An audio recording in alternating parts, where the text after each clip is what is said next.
So you go to the main roster. How do they pitch Rico to you? Oh, I'm coming towards the end of my 90 days, and I'm Mhm. wrestling Raven. And Stephanie and Jacqueline were backstage, and I'm stretching to go out to wrestle Raven. And they're talking, and just out of the corner of my eye, they're talking, they're laughing, but they're looking at me. Like, what's going on? You know, so is my zipper down? No, I'm wearing tights. Okay, what are they laughing about? So I'm definitely not going to go up and confront Stephanie. So I will confront Jacqueline. So I walked, I said, what were you two laughing about? She goes, nothing. I said, don't give me that. What were you two laughing about? I got one question. I said, go ahead. She goes, would you dye your hair bleach blonde for the company? I said, yeah. She goes, okay. And she turned around and walked away. I got none of my questions answered. And then Raven, after the match, comes up to me and he goes, what do you like being? Do you like being a heel? You like being a face? I said, I like being a heel. He goes, you got to do something about your face. I said, what's wrong with my face? He goes, you're too pretty. Grow some sideburns. And he wanted me to do the honky tonk sideburns. Okay. Well, that's already been done. And then the corporate rock sideburn. I was like, Right. no, I'm going full on Wolverine. Screw that. These are gonna be such lamb chops. They're gonna be hideous. And that's Scott won't take any credit for it, but that's how I got the idea for the mutton chops. Wow. Yeah, Raven's a smart man. He's good to talk Yeah, to. What was your interactions with Vince McMahon like? terrible. Okay. Do you want to elaborate? He doesn't like me. He didn't want me up there in the first place Okay. because I was too old.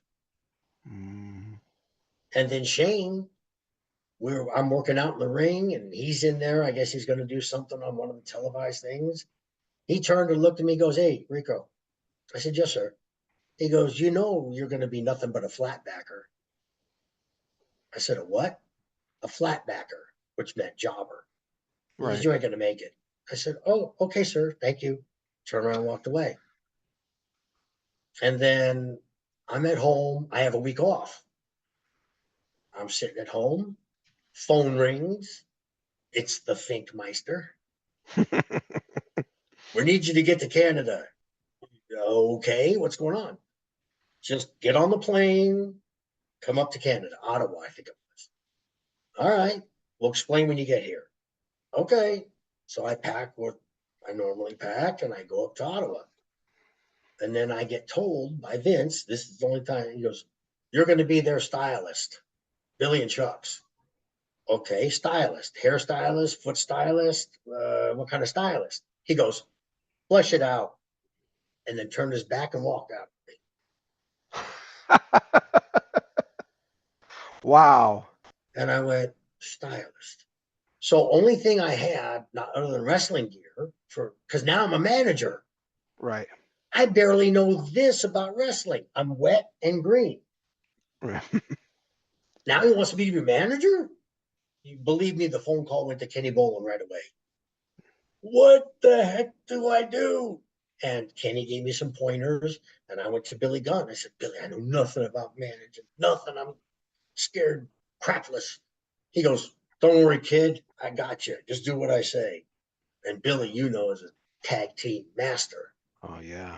specialist. So once he said that, I calmed down. But the only thing I could wear was black pants and a black shirt, which I didn't want to like it because that's what Stevie Richards went out after Right to Censor with the Okay. black on black. So here I'm trying to figure out what the hell I am.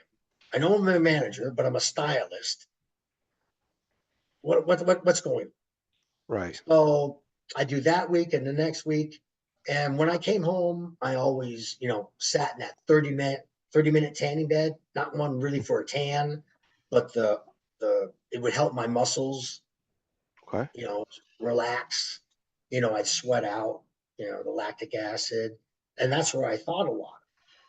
And so the 1 week after 2 weeks, I was sitting there going, stylist. I'm rubbing my head, going, stylist.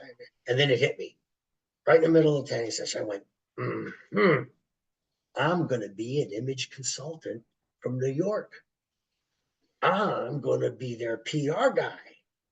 I'm going to be the stylist like that. Right. And it started putting together. And then Godfather lives here, and I've known Godfather back in the 80s.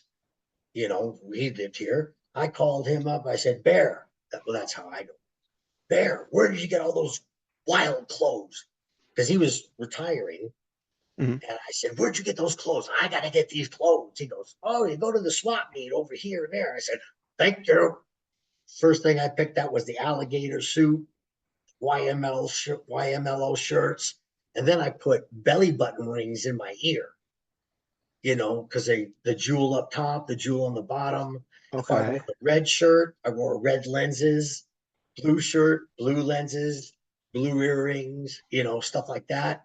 Come out doing this, and then I started to form the character, Right. Right. like, okay. And then I interfere in matches and stuff like that. And people started to go, we hate this guy. Who is this guy?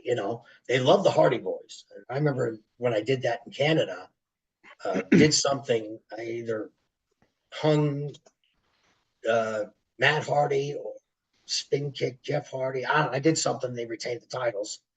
And in Canada, all the fans are up here and the stage is down there.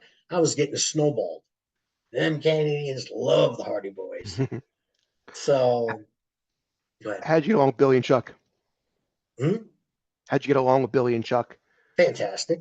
Yeah. Actually, Chuck and I were always learning from Billy. Okay. More me than Chuck. Right. Chuck knows the business, but we always listened to Billy. Billy was the leader, basically. Billy's a beast. Like if Yeah, you've never seen Billy Gunn in person, like when I shake his hand, it's like his hand ends up like up by my elbow. It's so big. You know what I mean? That man, if you've never seen him in person, Bart too. I don't know if you know mm-hmm. Bart, but I worked with those guys. But Bart, they're just like their head, everything is just they're just huge They're big. people. Yeah, yeah, they're big bone guys. Yeah, Yeah, like I said, ultimate respect for Billy Gunn. Ultimate. I made it through because Billy took time to help me out. nice. Any social media you want to plug? Any way if someone wants to get in touch with Well, you or promoter? yeah, if you do, Kenny Bolin, that's one, or Renee Dupree. Renee helps, Renee Ford stuff. And there's a gentleman in South Korea named Terry Jong. He's put together the Rico Costantino appreciation page, and he runs it. And when the fans write in, it gives an instant message. Thank you for messaging. We'll get right back to you. But I will tell you, it is me that answers the questions. Terry doesn't answer anything. It's me. And if you write, it is me who is replying to you. Because I get, is this really Rico? Yes. What platform is that on? Is that on Facebook? Is that on? Facebook. Yeah, fact, Facebook. Okay. I Are you don't on do Facebook social media. yourself?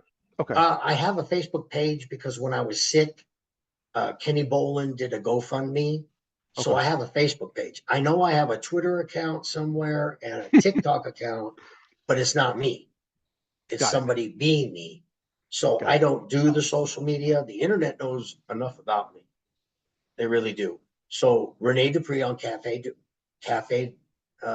Renee Mhm. or Kenny Bolin, they can always get a hold of me, and if they know I'm doing this, they know you have my number. Sure.